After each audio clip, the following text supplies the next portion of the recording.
আজকে আমরা পড়বো অমরনাথ।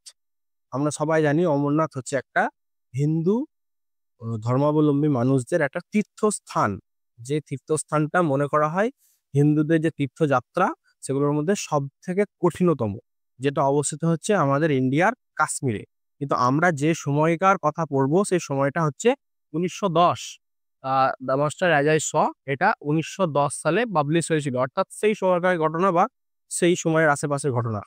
তখন কিন্তু আমাদের পাকিস্তান, বাংলা, বাংলাদেশ, ভারত বিভক্ত হয়নি। আমরা সবাই একটাই দেশ ছিলাম। তো সেই সময়ের কথা মাথায় রেখে আমাদেরকে কিন্তু ভাবতে হবে। বর্তমানে আমাদের যেটা ভারত, সেই ভারতের মধ্যে এই অমরনাথটা অবস্থিত। এবং এখানে যে দেবতাকে পূজা করা হয় সেটা হচ্ছে মহাদেব বা শিব। এই যাত্রাটা শুরু হয় পেহেলগাম নামক একটা জায়গা থেকে, যেখানে রিসেন্টলি আমরা একটা অ্যাটাকের ঘটনা দেখেছি। তো এই অমরনাথকে নিয়ে আজকের আমাদের এই টেক্সটটা। তো এই টেক্সটটার সঙ্গে যে দুটো টার্ম খুব জড়িত সেটা হচ্ছে অটোবায়োগ্রাফি এবং ট্রাভেলগ। অটোবায়োগ্রাফি মানে হলো আত্মজীবনী, অর্থাৎ কেউ যখন তার নিজের জীবন সম্পর্কে লেখে তখন সেটা হয়ে যায় আত্মজীবনী। তাহলে আমরা জানি এখানে লেখিকা লেখিকা হচ্ছে সিস্টার নিবেদিতা। তাহলে তার অটোবায়োগ্রাফি মানে আমরা বুঝতে পারছি তার এখানে আত্মজীবনী। নিবেদিতা তার জীবনের কিছু মুহূর্তের কথা তুলে ধরেছেন, স্পেশালি স্বামী বিবেকানন্দের সঙ্গে তার যে কথোপকথন, তার যে সান্নিধ্য তিনি পেয়েছিলেন, সেই সংক্রান্ত ঘটনাগুলিকেই তিনি চিহ্নিত করেছেন, উল্লেখ করেছেন এই টেক্সটের মধ্যে, যেখান থেকে আমরা দুটো টেক্সট পড়ছি এই সেমিস্টারে। আর ট্রাভেলগ শব্দের অর্থ হলো ভ্রমণ কাহিনী। ভ্রমণ কাহিনী যেটা অধুনা আমাদের টেকনোলজি চলে আসার পর ট্রাভেল ব্লগ হিসেবে আমরা দেখতে পাই। এখন আমরা ট্রাভেলগ অতটা বই আর পড়ি না, সবাই ব্লগ দেখি।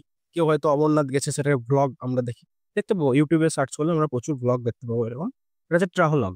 তো সেটা আমরা এখানে পাবো। তো দেরি না করে আমরা শুরু করি টেক্সটটা। প্রথমে দেখ, it was in the course of an open air meal in the Mughal gardens at Achabal. বলছে এটা হচ্ছে সেই সময়, যে সময়টা হচ্ছে open air meal. Open air meal মানে হচ্ছে যেখানে খোলা আকাশের নিচে একটা খাওয়া দাওয়ার ব্যবস্থা, সেই ওপেন এয়ার মিলে আছে। কোথায় না, তো in the Mughal gardens. Mughal gardens হচ্ছে একটা বাগান, যে বাগানটা মুঘলরা তৈরি করেছিল বলে জানা যায়, যেটা রয়েছে আমাদের বর্তমান কাশ্মীরে। সেই জায়গাটারও একটা নাম আছে, সেটা হচ্ছে আচ্চাবল। আচ্চাবল বলে ওই জায়গাটায়, ওই মুঘল গার্ডেন্সে একটা ওপেন এয়ার মিলের ওই জায়গাটায়, that the Swami suddenly announced that he would go to Amarnath with the pilgrims. বলছে স্বামীজি হঠাৎ করে ঘোষণা করলেন দ্যাট যে he would go to Amarnath, অমরনাথে যাবেন, উইথ দ্য পিলগ্রিমস। পিলগ্রিম মানে হচ্ছে তীর্থযাত্রী, পিলগ্রিমদের সঙ্গে। এখানে লক্ষ্য কর, স্বামীর আগে দা আছে। আমরা কি কারোর নামের আগে দা দিই? বলবো the Dima will go to school, the Disha has come here, এরকম তো আমরা বলবো না। নামের আগে তো প্রপার নামের আগে দা বসাই না আমরা। এখানে স্বামীর আগে দা বলছি কেন? কারণ স্বামীজি এতদিনে সেলিব্রিটি ফিগার হয়ে গেছে। স্বামীজি এতদিনে একটা সেলিব্রিটি ফিগার, যার জন্য তাকে নির্দিষ্ট করে তার প্রভাবটাকে বোঝানোর জন্য তার নামের আগে দা ব্যবহার করেছেন নিবেদিতা। তো পিলগ্রিমস যারা তীর্থযাত্রী অমরনাথে যাবার, তাদের সঙ্গে বিবেকানন্দ যাবেন বলে ঘোষণা করলেন। And take his daughter with him, তার সঙ্গে তার মেয়েকেও নিয়ে যাবেন, সেটা তিনি ঘোষণা করলেন। তাহলে মেয়েটাকে সিস্টার নিবেদিতা, তাকে নিয়ে যাবেন। উইদিন আওয়ার লিটল পার্টি, মানে আমাদের ওই ছোট্ট দলের সঙ্গে। এবার তীর্থযাত্রা কিন্তু সবসময় দলে হয়, দেখবি একা একা কেউ তীর্থ করতে যায় না। এই যে তারকেশ্বর জল ঢালতে যায় সবাই, একা একা যায়? সব দল বেঁধে যায়। হজ করতে যায় যখন, একা একা যায়, দল বেঁধে যায়। তাহলে তাই বলছে উইদিন আওয়ার লিটল পার্টি, আমাদের এই ছোট্ট পার্টির মধ্যে, দলের মধ্যে, there was too much feeling of delight and congratulation.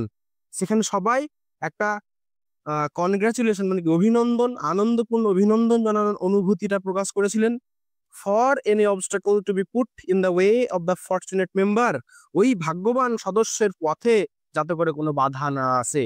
তাহলে এখানে ফরচুনেট মেম্বার বলতে কাকে বোঝানো হচ্ছে? না, সিস্টার নিবেদিতা ভাগ্যবান সদস্য। কারণ সিস্টার নিবেদিতা এখানে যাওয়ার কথাই না, স্বামী বিবেকানন্দ অ্যানাউন্স করলো বলে সে যাবে, তাহলে সে ফরচুনেট মেম্বার। তাই এখানে ফরচুনেট মেম্বার বলতে sister Nivedita. And aided the, aided শব্দটা আমরা শুনতে পাই, দেখবি government aided school, first aid. Yes, aid মানে হচ্ছে সাহায্য করা। যখন ধর তোর হাত পা কেটে গেল, তখন আমরা কি বলি, ফার্স্ট এড বক্সটা নিয়ে আসতে হবে। ফার্স্ট এডের মধ্যে কি, প্রথম সাহায্য করার যে চিকিৎসা, প্রাথমিক চিকিৎসা বক্স। তারপরে গভর্নমেন্ট এডেড স্কুল, মানে গভর্নমেন্ট সাহায্যপ্রাপ্ত স্কুল, সরকারি সাহায্যপ্রাপ্ত স্কুল। তাহলে সাহায্য এইডেড দাস মানে হচ্ছে সর্বসম্মতিক্রমে বা সহায়ক ভাবেই, as well as by the state officer, state অফিসাররা সাহায্য করবে। ইনচার্জ অফ দ্য জার্নি, জার্নির যে ইনচার্জ সে সাহায্য করবে। Preparations went forward for this unique experience, এই অনন্য অনবদ্য অভিজ্ঞতার জন্য প্রস্তুতি শুরু করা হলো খুব সুন্দরভাবে। প্রস্তুতি চললো চরম তুঙ্গে। তাহলে এখান থেকে একটা জিনিস মনে রাখতে হবে, যখন ধর হজ করতে যায় তখন দেখবি একটা হজ কমিটি আছে, সেখান থেকে পারমিশন লাগে, এখানকার অফিসাররা সেখানে অনুমতি দেয়, ফিজিক্যাল ফিটনেস লাগে, অনেক কিছু দরকার হয়। সেরকম অমরনাথ যাত্রার জন্য ফিজিক্যাল ফিটনেস লাগে, মেডিকেল ফিটনেস লাগে, তারপরে সেখানকার অনুমতি লাগে, তারপরে তাকে যেতে দেওয়া হয়। আমি যাব বললে কিন্তু আমি যেতে পারবো না, আমার ফিটনেস প্রুভ করতে হবে, আমার অনুমতিপত্র সংগ্রহ করতে হবে, তবেই আমি সেখানে যেতে পারবো।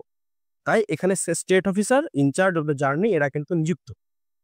ফার্স্ট প্যারাগ্রাফ হলো next, Kashmir seemed in those weeks to be full of pilgrims. কাশ্মীরের অবস্থা তো আমি আগেই বলেছি, কাশ্মীর মনে হতো, সিম মানে হচ্ছে মনে হওয়া, কাশ্মীরকে মনে হতো ইন দোজ উইকস, ওই কটা সপ্তাহেই, মানে মেনলি শ্রাবণ মাসটাই হচ্ছে আমাদের ধর্ম এই তীর্থযাত্রাটা, অমরনাথ মেনলি তীর্থযাত্রাটা করার নিয়ম। সারা বছর হয় না, বছরের বেশ কিছু সময় এটা বরফাবৃত থাকে, সেই সময় সেখানে কেউ যেতে পারে না। তাই বরফ যখন থাকে না তখনই এই যাত্রাটা হয়, এবং মেনলি শ্রাবণ মাসটাকে মনে হয় মহাদেব শিবের মাস, এবং সেই সময়টাতে বেশি করে হয়। তা এই সপ্তাহটা কি মনে হয়, to be full of pilgrims, তীর্থযাত্রীতে ভরপুর, পরিপূর্ণ। We left Achabal and return to our boats at Islamabad, আমরা আচ্চাবল ছেড়ে ফিরে এলাম আমাদের নৌকাগুলোর কাছে। কোথায়? অ্যাট ইসলামাবাদ, যে ইসলামাবাদ বর্তমানে অবস্থিত হচ্ছে পাকিস্তানে। তাহলে এখান থেকে কোশ্চেন হতে পারে যে আমরা এখন যদি অমরনাথ যাত্রা করতে যাই তাহলে কি আমাদেরকে ইসলামাবাদ যেতে হবে? উত্তর হলো না, কিন্তু তখন তো ইসলামাবাদ ভারতেরই অংশ ছিল, বৃহত্তর ভারতের অংশ ছিল, তাই ইসলামাবাদের তারা প্রথম গেছিল, সেখান থেকে তারা যাত্রা শুরু করবে। ফর ফাইনাল অ্যারেঞ্জমেন্টস, মানে শেষ মুহূর্তের যে প্রস্তুতি বা ব্যবস্থা, তার জন্য তাদেরকে ইসলামাবাদে ফিরে আসতে হয়েছিল, কারণ ইসলামাবাদে তাদের বোটগুলো, নৌকাগুলো রাখা ছিল। And everywhere we saw the March of gathering host, প্রত্যেকটি জায়গায়, এভরিওয়্যার মানে সব জায়গায় বা প্রত্যেকটি জায়গায়, উই স আমরা দেখেছিলাম, the March of gathering host, host মানে হলো যারা আহ্বায়ক। ধর তোদেরকে আমি আমার বাড়িতে কোনো একটা অনুষ্ঠান নিমন্ত্রণ করিস, তোরা এলি, আমি তোদেরকে বলবো আয় আয় বস বস বস, আমি হচ্ছে তাহলে হোস্ট, আহ্বায়ক, যে একটা জিনিস, অনুষ্ঠান বা একটা কিছু পার্টি অর্গানাইজ করে, সে অর্গানাইজ করে নিমন্ত্রণ করলে তখন সে হয়ে যায় হোস্ট। ঠিক আছে, তো এখানে অনেক হোস্টদের গ্যাদারিং, গ্যাদারিং মানে হচ্ছে একসঙ্গে জড়ো হওয়া, একসঙ্গে একত্রিত হওয়া। তো তাদের একটা মার্চ মানে আসা যাওয়া করা, এসব দেখতে পাওয়া গেল। ভোটের সময় দেখতে পাবি পুলিশ টুলিশ সব থাকে না, বিভিন্ন জায়গায় ঘুরে ঘুরে বেড়ায়, দেখে চারিদিকে সিকিউরিটি রক্ষা করার চেষ্টা করে। It was all very quiet and orderly, মানে সেটা ছিল খুবই শান্তশিষ্ট এবং অর্ডারলি মানে হচ্ছে সুশৃঙ্খল, অ্যান্ড পিকচারেস্ক, পিকচারেস্ক মানে হচ্ছে সুদৃশ্য, ছবির মতো। 2 or 3,000 people would encamp in a field, মানে 2 থেকে 3,000 মানুষ ক্যাম্প করে থাকবে একটা ফিল্ডের কাছে বা ফিল্ডের মাঝখানে, অ্যান্ড লিভ ইট বিফোর ডন, এবং সেটা ত্যাগ করে আবার চলে আসবে ভোর হওয়ার আগে, DAWN ডন মানে ভোর। With no trace of their occupation, মানে তারা সেখানে কি করছিল তার কোনো চিহ্ন সেখানে রেখে আসবে না। Save the ashes of their cooking fires, শুধুমাত্র তারা রান্না করার ফলে যে ছাইটা তৈরি হয়েছিল সেই ছাইটা ছাড়া। বোঝা গেল? তাহলে ফিল্ডের মধ্যে তারা ক্যাম্প করে, অর্থাৎ তাঁবু খাটিয়ে থাকবে, ভোরবেলা হওয়ার আগেই সেই তাঁবু তুলে গুটিয়ে পাঠিয়ে সেখান থেকে চলে যাবে, এবং সেখানে তারা যে ছিল তার কোনো চিহ্ন রাখবে না, শুধু একটা জিনিস ছাড়া, সেটা হচ্ছে তারা রান্না করার সময় যে ছাইটা তৈরি হবে সেই ছাইটা ছাড়া। দে ক্যারিড এ বাজার উইথ দেম, তারা যেন একটা বাজারকে বহন করেছে তাদের সাথে, মানে তাদের সব আছে। কি কি আছে? এন্ড ইচ হল্টিং প্লেস, প্রত্যেকটা থামার জায়গা, হল্টিং প্লেস মানে যে হল্ট মানে যে থামা, দেখবি স্টেশনে হল্ট থাকে, বলরামপুর হল্ট, বিভিন্ন হল্ট, মানে এগুলো স্টেশন না, হল্ট মানে ট্রেন থামবে, প্রপার স্টেশন না। হল্টিং প্লেস মানে হচ্ছে থামার জায়গা, প্রত্যেকটা থামার জায়গায়। অ্যান্ড পিচিং অফ টেন্টস, এবং টেন্ট পিচ করার জায়গা, পিচ করা মানে হচ্ছে টেন্টটাকে সাজানো, টেন্টটাকে খাটানো, যেটা বলি তাঁবু খাটানো, pitching of tents. And opening the shops, এবং তারা দোকান খুলে বসবে। টুক প্লেস উইথ ইনক্রেডিবল র্যাপিডিটি, এবং এই সমস্ত ঘটনাগুলো ঘটবে অবিশ্বাস্য দ্রুততার সঙ্গে।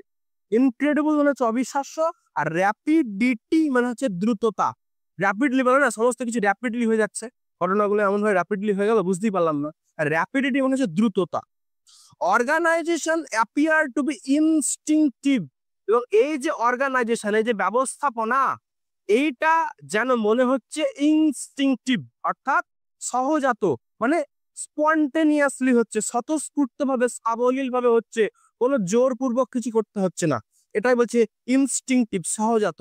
যেমন হাতে মশা বসলে আমরা মশাটাকে তাড়ানোর জন্য কি কাউকে আমাদের বলতে হয়, এই তোর হাতে মশা বসেছে মার মার, অটোমেটিক হাতটা আমাদের উঠে মশার কাছে চলে যায়, তাই না? এটা হচ্ছে সহজাত প্রবৃত্তি। কিছু কিছু আমাদের সহজাত প্রবৃত্তি আছে, হঠাৎ করে চোখের সামনে কিছু এলে আমরা চোখ বন্ধ করে ফেলি, এটা হচ্ছে সহজাত প্রবৃত্তি। কেউ আমাদেরকে শিখিয়েছিল যে হঠাৎ করে তোমার চোখের সামনে কিছু এলে চোখ বন্ধ করবা, তাহলে এটা আমরা কোথেকে শিখলাম? এটা সহজাত প্রবৃত্তি, জন্ম থেকে আমাদের আছে। তাই এই অর্গানাইজেশনটা তীর্থযাত্রীরা এমন ভাবে করছে, আব্বু খাটানো থেকে শুরু করে থাকা খাওয়া, সেখান থেকে আবার চলে হাঁটা দেওয়া, সমস্ত কিছু এমন সুন্দরভাবে হচ্ছে যেন মনে হচ্ছে ইনস্টিংটিভ, সহজাত। A broad street would run through the middle of one part of the camp. একটা বড় রাস্তা যেন তৈরি হয়েছে ওই ক্যাম্পের অংশ বরাবর, মানে অনেক লোক একসঙ্গে তাঁবু খাটিয়ে আছে, মাঝখান দিয়ে একটা রাস্তা তৈরি হয়ে গেছে। এই রাস্তাটা কে তৈরি করেছে? মানুষজনেরাই। হাঁটতে হাঁটতে হাঁটতে হাঁটতে রাস্তাটা তৈরি হয়েছে। And here one could buy, এখানে একজন কিনতে পারে ড্রাইড ফ্রুটস, শুকনো ফল, মানে যেগুলো কাজু বাদাম কিশমিশ আখরোট ইত্যাদি, মিল্ক দুধ, ডালস অ্যান্ড রাইস, ডাল ভাত। মানে এই যে খাবারগুলোর উল্লেখ করা আছে, তীর্থযাত্রার সময় এই খাবারগুলো নেওয়া হয়, কারণ সেটা হচ্ছে দুর্গম জায়গা 1 নম্বর, আর 2 নম্বর সেখানকার মানুষ বেঁচে থাকার জন্য যতটুকু খাওয়ার প্রয়োজন হয় একজন তীর্থযাত্রীরা তাই গ্রহণ করে। তাদের খাওয়া দাওয়ার কোনো বিলাসিতা থাকে না, তারা খাওয়া দাওয়ার প্রতি অতটা নজর দেয় না। তারা নজর দেয় তখন কিসের প্রতি? যে উদ্দেশ্য নিয়ে তারা যাচ্ছে সেই উদ্দেশ্যটার প্রতি। ঠিক আছে, সেটা আবার কি, সেটা তো আলাদা ব্যাপার। দ্য টেন্ট অফ দ্য তহসিলদার, তহসিলদার মানে হচ্ছে ট্যাক্স কালেক্টর, যে খাজনা আদায় করে, যে কর আদায় করে, এটা একটা সরকারি পোস্ট। Tahsildar with that of the Swami on one side and my own on the other. মানে তহসিলদারের যে টেন্টটা ছিল, একটু বোর্ডের দিকে তাকাতে হলে বুঝতে পারবি, ভার এখানে একটা টেন্ট আছে, এটা তহসিলদারের টেন্ট। এইখানে যে টেন্টটা আছে এটা হচ্ছে স্বামী বিবেকানন্দের, আর এইখানে যে টেন্টটা আছে এটা হচ্ছে নিবেদিতা। ঠিক আছে, এটা হচ্ছে তহসিলদারের, এটা হচ্ছে স্বামী বিবেকানন্দের, এটা হচ্ছে সিস্টার নিবেদিতা। এইরকম পজিশনে আছে, মাঝখানে তহসিলদারের টেন্ট, আর এক সাইডে বিবেকানন্দের, এক সাইডে সিস্টার নিবেদিতার টেন্টটা রয়েছে। কি বলছে? ওয়াজ জেনারেলি প্লেসড নিয়ার সাম অ্যাডভান্টেজিয়াস স্পট, এমন ভাবে প্লেস করা হয়েছিল টেন্টগুলোকে যেন একটা সুবিধাজনক জায়গা খুঁজে পাওয়া যায় for the lighting of the evening fire. মানে এই তহসিলদারের এখানটা করে কাঠ দিয়ে আগুন জ্বালানো হবে, এবং এই আগুনটাই কিন্তু এরাও পাবে, এরাও পাবে, এ তো পাচ্ছেই।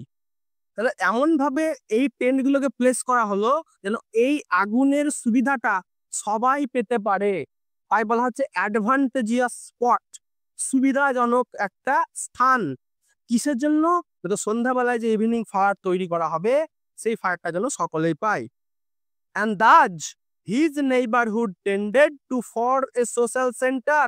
His বলতে তহসিলদারের নেইবারহুড, অর্থাৎ তহসিলদারের তাঁবুর আশেপাশে যত তাঁবু আছে, যত তাঁবু আছে তারা হচ্ছে তার নেইবার, প্রতিবেশী। সেই নেইবাররা তখন এই আগুনটা পাওয়ার আশায় সন্ধ্যাবেলায় সবাই জড়ো হতো এই স্থানে। তখন ওই জায়গাটাতে একটা কি ফর্ম করতো? সোসাইটি, সোশ্যাল সেন্টার তৈরি হতো, সামাজিক একটা কেন্দ্র তৈরি হতো। যেমন ধর আমাদের পাড়ার মোড়ে মোড়ে বা চায়ের দোকানে বিভিন্ন জায়গা থেকে মানুষ এক জায়গায় একত্রিত হয়, দিয়ে সেখানে চায়ের দোকানে একটা বিশাল আড্ডা তৈরি হয়। সে আড্ডার বক্তব্য, সেই আড্ডার যে আলোচনার বিষয় বিভিন্ন রকমের থাকে, সামাজিক বিষয়, রাজনৈতিক বিষয়, ধর্মীয় বিষয়, বিভিন্ন রকম ব্যাপার থাকে, থাকে না? তো ওটা একটা সোশ্যাল সেন্টার। পাড়ার মোড়ে একটা গাছতলায় ধর অনেক মানুষ এসে এক জায়গায় বসে গল্প করে বিকেলবেলা, ওটা হচ্ছে একটা সোশ্যাল সেন্টার, সেটা তো তৈরি করতে হয়। তাহলে এখানে সোশ্যাল সেন্টারটা তৈরি হচ্ছে কিসের ভিত্তিতে? লাইটের জন্য। এইখানটা করে তহসিলদারের টেন্টের সামনে লাইট জ্বালানো হবে, সেই লাইটটা সবাই পাওয়ার জন্য সবাই এসে এখানে জড়ো হচ্ছে। আরো একটা পয়েন্ট আছে এখানে সোশ্যাল সেন্টার তৈরি হওয়ার, সেটা হচ্ছে স্বামী বিবেকানন্দ। স্বামী বিবেকানন্দ সেই সময় হচ্ছে একজন সেলিব্রিটি মানুষ, তিনি একজন ন্যাশনাল লেভেলের সেলিব্রিটি। তার শিকাগো বক্তব্য যেভাবে গোটা বিশ্বে প্রভাব বিস্তার করেছিল, তার যে ধর্ম প্রচারের ক্ষমতা, তার যে সাবলীল বক্তব্য রাখার ক্ষমতা এবং তার গভীর দর্শনকে সহজ ভাষায় বলার যে প্রবণতা, সেই জন্য তিনি বিখ্যাত হয়েছিলেন পৃথিবীর বাসীর কাছে। তাহলে অমরনাথে তিনি যখন যাচ্ছেন, তাকে যখন সামনে থেকে দেখার সৌভাগ্য হচ্ছে, সাধারণ তোর আমার মতন যারা পুণ্যার্থী, দর্শনার্থী, তীর্থযাত্রী, তারা তো তার কাছে ভিড় জমাবেই। সেই একই উদ্দেশ্য নিয়ে সবাই ভিড় জমাচ্ছে এই জায়গাটায়। তাই এই জায়গাটাকে বলা হচ্ছে অ্যাডভান্টেজিয়াস স্পট, এবং এই জায়গাটায় তৈরি হচ্ছে কি social centre. Clear? Next paragraph. There were hundreds of monks, হাজার হাজার মঙ্ক ছিল। মঙ্ক মানে সন্ন্যাসী, আর মঙ্কের ফেমিনাইন জেন্ডার কি? নান। নান মানে সন্ন্যাসিনী। অফ অল দ্য অর্ডার্স মানে বিভিন্ন অর্ডারের, বিভিন্ন ক্যাটাগরি। যে সন্ন্যাসী যতদিনের অভিজ্ঞ সে তত বড় সন্ন্যাসী, তারপরে ছোট সন্ন্যাসী, তারপরে মাঝারি সন্ন্যাসী, এমনি করে আস্তে আস্তে অর্ডার অনুযায়ী সন্ন্যাসীরা আছে। উইথ দেয়ার গেরুয়া টেন্টস, সে সন্ন্যাসীদের টেন্টটা কি কালারের? গেরুয়া। গেরুয়া কেন? গেরুয়া হচ্ছে একটা রং, যে রংটা হচ্ছে ত্যাগের সিম্বল। ত্যাগ, ত্যাগ, স্যাক্রিফাইসের সিম্বল। গেরুয়া হচ্ছে সিম্বল অফ স্যাক্রিফাইস। এই যে গেরুয়া, এই গেরুয়া, গেরুয়া বানানটা কি আছে এখানে? GERRUA। গেরুয়া শব্দের ইংরেজি হচ্ছে স্যাফরন। স্যাফরন বানানটা একবার দেখতে হবে। স্যাফরন এটা কিসের সিম্বল? স্যাক্রিফাইস মানে আত্মত্যাগ। Some no larger than a good sized umbrella, মানে এখানে টেন্টের কথা বলা হচ্ছে। কিছু কিছু টেন্ট একটা ভালো সাইজের ছাতার থেকে বড় নয়, মানে ছোটখাটো একটা টেন্ট যেটা ছাতার মতন, বড় সাইজের ছাতার মতন। And amongst these the Swami's influence appear to be magnetic, তাদের মধ্যে স্বামীজির যে প্রভাব সেটা যেন মনে হচ্ছিল magnetic.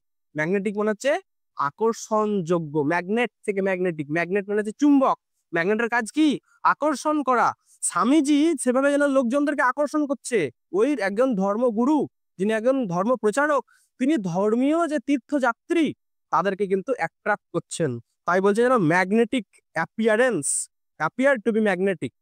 The more learned of them swarmed about him at every halting place, মানে যথেষ্ট জ্ঞানী গুণী যারা, মোর লার্ন আরো শিক্ষিত যারা, তাদের মধ্যে, এখানে দেম বলতে মঙ্কস, মঙ্কদের মধ্যে আরো জ্ঞানী যারা, তারা সোয়ার্মড জড়ো হতেন, অ্যাবাউট হিম তার কাছাকাছি, অ্যাট এভরি হল্টিং প্লেস প্রত্যেকটা থামার জায়গায়।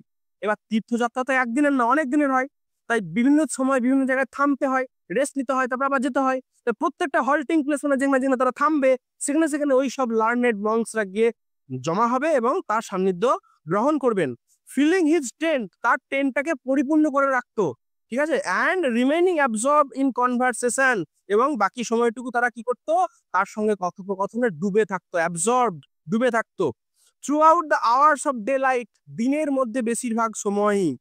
The talk on their side, তাদের পক্ষ থেকে যে কথাবার্তাগুলো হতো, হি টোল্ড আস আফটারওয়ার্ডস, তিনি আমাদেরকে সেগুলো পরে বলতেন। তিনি মানে এখানে Vivekananda. Had been all of Shiva, এই সমস্ত কথাগুলো কার ব্যাপারে হতো? শিবের ব্যাপারে। And they had remonstrated with him seriously, তারা কখনো কখনো রেমনস্ট্রেট করতেন তার সঙ্গে সিরিয়াসলি। রেমনস্ট্রেট মানে কি? লেখা আছে তীব্র আপত্তি, মানে তার সঙ্গে তাদের কথার মিল হতো না, কখনো কখনো তার কথা তীব্র আপত্তি করতেন।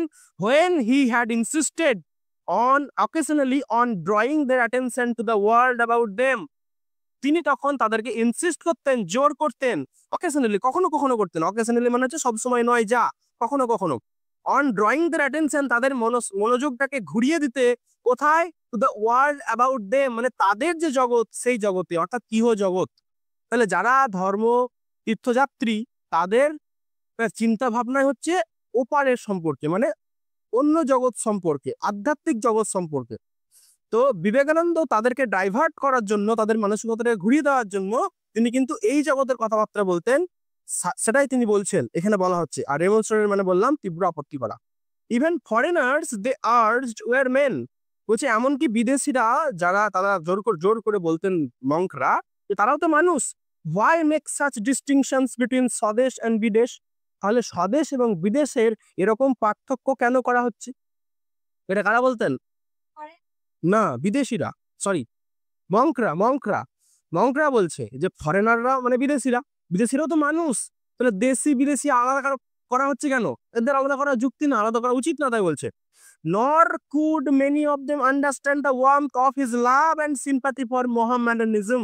এই বাক্যটাকে যদি সিম্পলি পড়া হয় তাহলে এরকম দাঁড়ায়, many of them, তাদের মধ্যে অনেকেই, could not understand, বুঝতে পারতো না, the warmth of his love and sympathy, মানে তার যে ভালোবাসা এবং সহানুভূতির উষ্ণতা, for Mohammedanism, মানে ইসলাম ধর্মাবলম্বী মানুষদের প্রতি। মোহামেডানিজম মানে হচ্ছে ইসলাম ধর্ম সংক্রান্ত। তাহলে কিছু কিছু মঙ্করা আপত্তি করতেন বিদেশিদেরকে নিয়ে, স্বদেশ বিদেশ বিভেদ করতেন। কিছু কিছু মঙ্করা আপত্তি করতেন বিবেকানন্দ মুসলিমদের সম্পর্কে যে সহানুভূতি এবং ভালোবাসা পোষণ করতেন তার বিরুদ্ধে। The same other worldliness that made Swades and Bidesh indistinguishable also prevented these simple souls from formally conceiving of a unity in which Hindu and Mohammedan were but rival elements. বলছে যে ধারণা থেকে স্বদেশ এবং বিদেশ বিভাজ্য নয়, বিভেদযোগ্য নয়, সেই ধারণা থেকেও কিন্তু হিন্দু এবং মুসলিম আলাদা নয়, কিন্তু ওই সমস্ত মানুষেরা ওই দেশি বিদেশিকে আলাদা করছেন না, কিন্তু হিন্দু মুসলিমকে আলাদা করে বসে আছেন। ব্যাপারটা ভালো করে বুঝছো, খুবই সহজ জিনিসটা। বলছে যে এই সমস্ত মঙ্করা বা তীর্থযাত্রীরা দেশি এবং বিদেশি এই দুটোকে আলাদা করতে চান না, বলছে না ওরাও তো মানুষ, একই তো ব্যাপার, ওদেরকে কেন আলাদা করবো, তাই বলছে। কিন্তু আমাদের দেশেরই যারা কিন্তু মুসলিম অর্থাৎ অহিন্দু, তাদেরকে আলাদা করতে চাইছেন। কিন্তু বিবেকানন্দ সেরকমটা ছিলেন না, তিনি সবাইকে নিয়েই চলতেন। এবং তার বড়সড় একটা উদাহরণ আমরা এই প্যারাগ্রাফের লাস্টে দেখতে পাবো। বিবেকানন্দ হিন্দু মুসলিমকে আলাদা করতে চাইছেন না, কিন্তু কোনো কোনো মঙ্করা বা কোনো কোনো তীর্থযাত্রীরা আলাদা করতে চাইছেন। তো এই সমস্ত মানুষদের কাছে দেশি এবং বিদেশিদের পার্থক্য নাই, কিন্তু হিন্দু মুসলিমের পার্থক্য আছে। এটা অদ্ভুত ব্যাপার। The soil of the Punjab, they are good, was drenched with the blood of those who had died for faith. বলছে পাঞ্জাবের মাটি, তারা তর্ক করে বলেছিল যে রক্তে রাঙা হয়েছে, রক্তে ভিজে গেছে সেই সমস্ত মানুষদের জন্য যারা তাদের বিশ্বাসের জন্য মারা গেছে। এখানে ফেথ অর্থাৎ বিশ্বাস, কিসের প্রতি বিশ্বাস? দেশ মাতৃকার প্রতি বিশ্বাস। তোরা যদি ভারতের ইতিহাস পড়িস, বিশেষ করে ইন্ডিয়ান ইন্ডিপেন্ডেন্স মুভমেন্ট, তাহলে দেখবি পাঞ্জাবিদের শক্তি আর বাঙালিদের বুদ্ধি, এই দুটোর জন্যই কিন্তু ভারত স্বাধীন হয়েছিল। পাঞ্জাবিরা কিন্তু শক্তিতে আগে আর বাঙালিরা বুদ্ধিতে আগে। Here at last let him practice a narrow orthodoxy. Orthodoxy মানে হচ্ছে গোঁড়ামি, ঠিক আছে? বলছে এখানে অন্তত তাকে একটু সংকীর্ণ গোঁড়ামি পোষণ করতে দাও, তাই বলছে। মানে এখানেও কিন্তু স্বামী বিবেকানন্দ অর্থোডক্স নয়, গোঁড়া মানসিকতা পোষণ করছেন না, তাই বলছে যে এখানে একটু অর্থোডক্সি করতে দাও। ইন অ্যান্সার টু দিস, এই তর্কের বা এই কথার উত্তরে, as become one who was, তিনি যেমনটা ছিলেন তেমন হয়েই, in fact an anachronism of the future, anachronism মানে হলো কাল ব্যতিক্রম অর্থাৎ সেকেলে। অ্যানাক্রনিজম শব্দের অর্থ হচ্ছে সেকেলে মানে প্রাচীন। যেমন ধর আজকে যদি আমি ধুতি আর পাঞ্জাবি পরে স্কুলে যাই, ব্যাপারটা কেমন হবে? ধুতি আর পাঞ্জাবি পরে স্কুলে চলে গেলাম, তোরা কি সেটাকে স্বাভাবিকভাবে মেনে নিতে পারবি না হাসবি? কারণ এখন সেটা হয়ে গেছে কি ব্যাকডেটেড।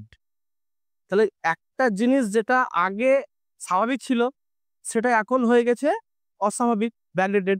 আজকে যেটা স্বাভাবিক আছে সেটা হয়তো ভবিষ্যতে হয়ে যাবে ব্যাকডেটেড, তাই না? সেরকম ব্যাপারটা হচ্ছে অ্যানাক্রনিজম শব্দটার অর্থ হচ্ছে সেটাই, সেকেলে ব্যতিক্রমী, কাল ব্যতিক্রম, মানে সেই কালে সেই সময়ে যেটা ঠিক এই সময়ে সেটা কিন্তু ঠিক নয়। তাই বলছে যে অ্যানাক্রনিজম অফ দ্য ফিউচার, ফিউচারের ক্ষেত্রে এটা কাল ব্যতিক্রম হবে। The Swami made those practical concessions of the moment that were expressive of his love for the brethren. Brethren শব্দটা হচ্ছে ব্রাদারের প্লুরাল ফর্ম, ব্রাদার্সকে বলা হচ্ছে ব্রেদরেন। অর্থাৎ বলতে চাইছে স্বামী বিবেকানন্দ প্র্যাকটিক্যাল একটা অবস্থার দিকে সূচনা করেছিলেন বা অবস্থা তৈরি করেছিলেন কিছু মুহূর্তের, যেগুলো ছিল প্রকাশযোগ্য তার ভালোবাসা তার ভাইদের প্রতি। এইখানে ব্রেথরেন শব্দের অর্থ হলো গোটা ভারতবাসী। কারণ তিনি যখন শিকাগো শহরে বক্তব্য দিতে গিয়েছিলেন, তার বক্তব্যের প্রথম শুরুটাই ছিল dear brothers and sisters of United states of America. ঠিক আছে, তাহলে তিনি মনে করতেন যে এক পরমাত্মার সকল অংশ হচ্ছে আমরা, এক এক আত্মা, একক আত্মা। সেই সম্পর্কে আমরা প্রত্যেকেই ভাই এবং বোন। তাই এই ভারতবাসী, সকল ভারতবাসী হচ্ছে আমার ভাই, সকল ভারতবাসী হচ্ছে আমার বোন, সকল ভারতবাসী হচ্ছে আমার ভাই বোন। সেখান থেকে এসছে ব্রেথরেন। তাই তিনি বলতে চাইছেন এই প্রশ্নের উত্তরে, যখন তাকে হিন্দু মুসলিম নিয়ে জিজ্ঞেস করা হলো, যখন তাকে ক্লাস ডিস্টিংশন বা রিলিজিয়ান্স ডিস্টিংশন নিয়ে প্রশ্ন করা হলো, যখন তাকে বলা হলো একটুখানি অর্থোডক্সি করো বাবা, তুমি তো অনেক মহান, আজকের দিনে একটু অর্থোডক্সি করো, একটু গোঁড়ামি করো, তিনি কিন্তু সেই গোঁড়ামি করলেন না। তিনি প্রমাণ করে দিলেন যে তিনি প্রথম থেকেই ছিলেন উদার মানসিকতার, তিনি সকল ভাই বোনদের প্রতি একই রকম ভালোবাসা প্রদর্শন করেছেন। and drove his principles home to their minds, এবং তিনি তার সমস্ত নীতিগুলিকে তার মন থেকে with greater force and vehemence, vehemence মানে হচ্ছে প্রবল আগ্রহ, মানে মহাশক্তি এবং প্রবল আগ্রহ দিয়ে তিনি তার যে প্রিন্সিপালস, তার নীতি, সেটাকে তিনি প্রকাশ করেছেন, সেটাকে তিনি প্রতিষ্ঠা করার চেষ্টা করেছেন। But as he told the tale of his warm discussions, the foreign mind could not help with some amusement, nothing to noting the paradox that the Tahsildar himself and many officers and servants of the pilgrimage had been Muslims. দেখ কি বলছে, তিনি যে কথাটি এতক্ষণ ধরে চলছিল, যে ডিসকাশন, তার সমাপন করলেন এইভাবে, যেটা ফরেন মাইন্ড বুঝতে পারবে না, একটা অদ্ভুত অ্যামিউজমেন্ট নিয়ে। প্যারাডক্সটাকে নোট করে, প্যারাডক্স মানে কি বলতো? প্যারাডক্স মানে হচ্ছে আপাত অর্থে যেটাকে বিপরীত বলে মনে হচ্ছে, আক্ষরিক অর্থ দেখা যাবে সেটাই সঠিক, সেটা একই। প্যারাডক্স দ্যাট, এবং সেই প্যারাডক্সটা নোট করে বলছে যে তহসিলদার এই হিন্দুদের তীর্থযাত্রায় একজন দায়িত্বপ্রাপ্ত আধিকারিক, সেই তহসিলদার নিজেই একজন মুসলমান, and that no one had dreamed of objecting to their entering the cave, cave মানে হলো গুহা, with the Hindu worshippers। তো অমরনাথ যাত্রার লাস্ট পয়েন্টে একটা গুহা আছে, সে গুহাতেই মহাদেব শিবের একটা বরফের লিঙ্গ মানে মূর্তি বিগ্রহ আছে, সেটাকে দর্শন করতে সবাই যায়। এবং ওই গুহাতে এই হিন্দু তীর্থযাত্রীদের সঙ্গে ওই সমস্ত যারা অফিসার আছে, তহসিলদার আছে, সার্ভেন্ট আছে, যারা মুসলমান, তারাও কিন্তু প্রবেশ করে, এবং তখন তাদের প্রবেশ করার বিরুদ্ধে কেউ কোনো অভিযোগ করে না। বোঝা গেল? তাদের বিরুদ্ধে কেউ কোনো অভিযোগ করে না, কেউ স্বপ্নও দেখে না। নো ওয়ান হ্যাড ড্রিম, কেউ স্বপ্নও দেখে না অফ অবজেক্টিং, অভিযোগ করার, টু দেয়ার এন্টারিং, তাদের প্রবেশ করাতে, দ্য কেভ, গুহার মধ্যে, উইথ দ্য হিন্দু ওয়ার্শিপার্স, ওই হিন্দু তীর্থযাত্রীদের সঙ্গে, on the ultimate arrival at the sign, এবং যখন সেই সাইন মানে হচ্ছে মঠ, মানে আলটিমেট মন্দির, মঠ মানে ওই অমরনাথের মন্দিরটার কথা বলা হচ্ছে, বা ওই গুহাটা, ওটা হচ্ছে সাইন। সেই সাইনের আলটিমেট অ্যারাইভাল, যখন প্রবেশ করার আলটিমেট সময় আসে, সেই সময়েও কেউ আপত্তি করে না। দ্য তহসিলদার কেম আফটারওয়ার্ডস, ওই তহসিলদার পরবর্তীকালে এসেছিলেন ইনডিড প্রকৃতপক্ষেই with a group of friends, তার কিছু বন্ধু বান্ধবদেরকে নিয়ে, begging formal acceptance by Swami as disciple, বিবেকানন্দের কাছে যে আমাকে আপনার শিষ্য করে নিন।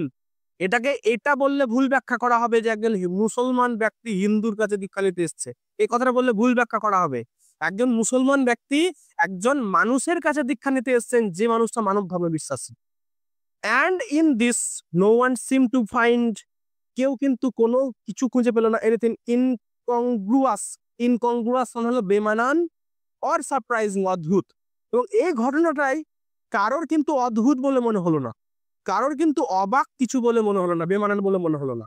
মনে হতেই পারতো যে ও তো একজন মুসলিম, তাহলে একজন হিন্দুর কাছে দীক্ষা নিতে এলো, মনে হতে পারতো, কিন্তু মনে হয়নি। কারণ এর আসল ব্যাখ্যা হচ্ছে এটাই যে তিনি মানব ধর্মে দীক্ষা গ্রহণ করতে এসেছেন একজন মানব ধর্মে দীক্ষিত ব্যক্তির কাছ থেকে। তাই এটা ইনকংগ্রুয়াস নয়, বেমানান নয়, এটা সারপ্রাইজিং নয়। তো আজকের ক্লাস এই পর্যন্তই, পরবর্তী ক্লাসে আমরা আবার বাকি অংশটুকু দেখব।